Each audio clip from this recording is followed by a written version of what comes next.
Latiumi maakonnas Kesk-Itaalias Tiberi jõe alamjooksul kujunesid küngastele latiinidest maaharijate ja karjakasvatajate asulad, mis aja jooksul moodustasid ühtse linnriigi. Arheoloogilistel andmetel rajati juba 10. sajandil enne Kristust Palatiinuse künkale asula. Teised 6 kõrgendikku asutati hiljem. Küngaste vaheline soostunud ala täideti ja sinna rajati koosoleku ja turuplats. Foorum. Kõige järsemate nõlvadega künkale, Kapitooliumile, linna kindlustatud keskus. Pärimuse järgi rajati Rooma linn 753. aastal enne Kristust Romuluse poolt. Seda aastat ja kuupäeva ei saa mingil juhul võtta ajaloolise tõena, kuna see oli antiikautorite poolt hulga hiljem tagantjärele välja arvestatud. Kuid Rooma ajaloo traditsioonilise alguspunktina kasutatakse seda tänapäevani. Pärimuse järgi valitsesid Roomas esialgu järgemööda 7 kuningat, kellest 3 viimast olid etruskid. Arheoloogiliste leidude põhjal võib järeldada, et just etruski kuningate valitsusajal kujunes Roomast 7. kuni 6. sajandi vahetuse paiku enne Kristust tõeline linnriik. Kuningas kinnitati ametisse rahvakoosolekul ja ta valitses koos vanemate nõukogu ehk senatiga.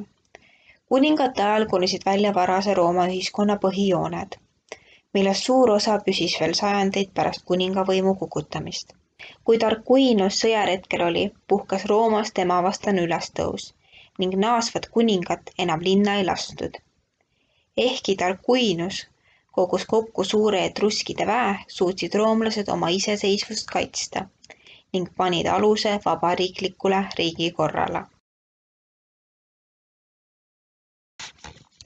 Arhailise Itaalia asulana pidi esialgne Rooma linn kas kasvama või hävinema. Rooma linn valis agressiivse kasvamise tee. Teretulnud olid endised bandiidid, põgenenud orjad ja erru läinud palgasõdurid. Rooma linna elanikud tundsid suurt austust erinevate kaupade vastu.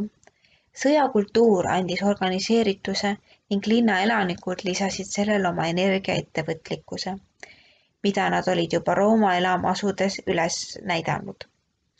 Seega olid olemas kõik edukale linnale vajalikud tegurid alates selle asukohast. Rooma ühiskond jagunes selgelt eristatud klassidesse. Patriitsid, kes olid põlised Rooma elanikud ja suursuguste suguvõsade liikmed, suurmaaomanikud ja täieõiguslikud kodanikud, kellel oli õigus olla valitud riigi ametisse, kuuluda senatisse ja saada preestriks. Plebeid, Rooma lihtrahvas, kes olid peamiselt väike talupojad ja käsitöölised ning hilisemate juurdetulijate järeltulijad. Plebeid olid sõjaväekohuslased ning neil oli õigus osaleda rahvakoosolekul. Orjad olid sõjavangid, vaesnud lihtkogukondlased või orjaturgudelt ostetud võõramaalased. Varanduslikust seisundist tuli kodanikest roomlastel teenida sõjaväes kas ratsaväelastena või jalaväes. Maata ja vaesunud roomlaste kodanikud olid sõjaväeteenistusest vabastatud ja nende kodanikuõigused olid seetõttu piiratud. Rikkaid ja vaesemaid roomlasi sidusid ka klienteelsuhted. Vaene roomlane ehk klient andis ennast rikka roomlase ehk patrooni eestkoste ja kaitse alla. Patroon andis kliendile rendiks maavaldused, esindas teda kohtus või toetas teda materiaalselt.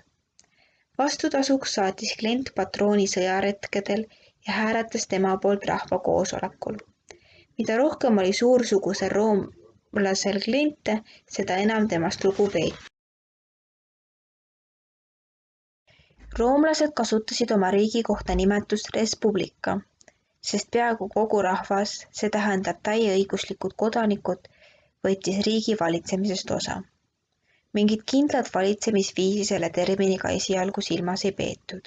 Aga Rooma oli pikka aega vabariik, hakkas Respublica aja jooksul tähistama just vabariiklikku riigikorda. Kõik roomlased moodustasid Rooma kodanikkonna. Kui plebeid olid saanud patriitsidega võrdsed õigused, oli kõik Rooma kodanikud põhimõtteliselt seaduse ees võrdsed. Tegelikkus oli Rooma riigikord siiski aristokraatlik. Riigiametisse ja senatisse pääsesid aga ainult mehed, kes olid jõukad, sest riigi teenimist peeti aukohuseks ja selle eest palka ei makstud. Seetõttu juhtis riiki üsna kitsas perekondade ring. Nobliteet, kust pärines suurem osa riigiametnikke ja senaatoreid. Samas võimaldasid rahvakoosolekud ka lihtrahval riigiasjades osaleda. Magistraadid valiti rahvakoosolekul 9 aastaks. Igasse riigiametisse valiti korraga vähemalt 2 meest. Kõrgemasse ametisse võis kandideerida see, kes oli juba madalamad ameteid pidanud. Konsulid olid kõrgeimaid magistraadid. Neile kuulus kõrgeim võim riigis. Sõja ajal juhtisid nad Rooma armeed. Preetorid järgnesid tähtsuselt konsulitele ja võisid neid vajaduse korral asendada. Preetorite tähtsaim ülesanne oli korraldada õiguse mõistmist. Tsensorid valiti endiste konsulite hulgast iga 5 aasta tagant. Nende ülesanne oli kodanike loenduse, tsensuse korraldamine, senaatorite nimekirja koostamine ja kodanike elukommete järele valvamine. Diktaator määrati ametisse konsulite ja senati kokkuleppel, vaid siis, kui riiki ähvardas tõsine oht. Ta sai ametis olla kuni pool aastat. Sel ajal kuulus talle piiramatu võim, kuid pärast ametiaja lõppu pidi diktaator oma tegudest aru andma ja nende eest vastutama. Rahvatribuunid kaitsesid lihtrahva huve. Neil oli õigus panna veto ehk keeld ükskõik milliste riigiorgani otsustele, juhul kui see oli vastuolus lihtrahva huvidega. Senat ehk valitsev riiginõukogu koostas umbes 300 liikmest ehk senaatorist. Senaatorite hulka kuulusid endised ja tegevad magistraadid. Ametis oldi eluaeg. Senati otsuseid tuli neid alati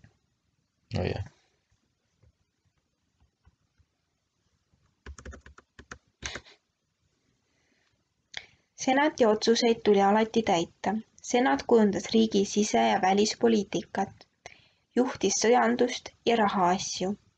Kuigi senat seadust vastu ei võtnud ja otsuseid ellu ei viinud, seda tegid rahvakoosolekud ja magistraadid, juhtis ta tegelikult riiki. Rahvakoosolekul hääletamine toimus ka väeosade ja elupiirkondade kaupa. Igal väeosal või piirkonnal oli 1 hääl. Rahvakoosolekud otsustasid sõja ja rahu üle ning kinnitasid senatis heaks kiidetud seaduseelnõusid. Sageli piirduti senati ja magistraatide ettepanekute heakskiitmisega. Sellist mõju nagu Ateenas Rooma rahvakoosolekutel riigiasjade otsustamisel siiski polnud. Vabariigi periood möödus peaaegu lakkamatutes vallutussõdades. Aastaks 264 enne Kristust olid roomlased alistanud kogu Itaalia. Vabariigi lõpuks olid kõik Vahemere maad Rooma võimu all. Roomlased rajasid oma suhteid vaenlaste ja alistujatega põhimõttele jaga ja valitse. See tähendab, et Rooma pidas oma vastastega läbirääkimisi alati ühekaupa ja sõlmis kokkuleppeid iga ühega eraldi.